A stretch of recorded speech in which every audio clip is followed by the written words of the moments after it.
Hi, this is Beth Candell with Beth's Bountiful Bone Broth. So there are many health-related benefits to drinking bone broth. It's got boatloads of minerals and amino acids that can help heal the gut, your joints, your skin, your hair, your nails. But you have to drink it on a regular basis. And if you can't stomach drinking bone broth, then you're not going to drink it and gain the benefits from it. If you go to the grocery store, a lot of times what you buy or what you try to make yourself doesn't taste that good. So I created bone broth that will really taste good in my bone broth spice kit. I'll talk about this in a minute. Bone broth should taste like your grandmother slaved over the stove all day long making it when you were a sick child. In fact, grandmothers from the beginning of time have been making bone broth because they know that when you're sick as a child, you need protein in your gut. And the only way you're going to get it, if it's not stable enough to take in a meal, is to drink bone broth because of the protein in bone broth. 1 cup of beef bone broth will be 45 to 50 grams of protein.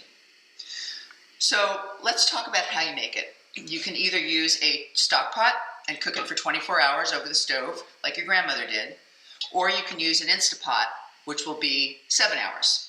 Big difference. In order to use the stock pot, you're going to have to watch it all the time because the water will evaporate and your stove will be on all night. Kind of cumbersome. But if you use the Instapot, it's going to only be 7 hours, which means you plug it in, cook it for 4 hours on high, and then reset it for another 3 hours. Now let's talk about what goes in the pots. You're going to need roasted marrow bones, knuckle bones if you want to make beef, chicken backs if you want to make chicken, roasted chicken backs, and if you want to add chicken feet, you need to roast those as well. And there's a lot of collagen in chicken feet. So you need those bones. You need apple cider vinegar, about 3 tablespoons, water, and then my delicious Beth's Bountiful Bone Broth Spice Kit.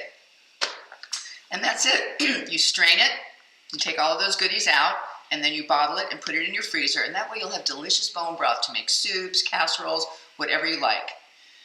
And that's pretty much it. So if you like what you saw today, please subscribe to my channel. I have lots of recipes and instructions on there, and my next video will be various recipes to make with bone broth. So please stay tuned. Thank you for watching.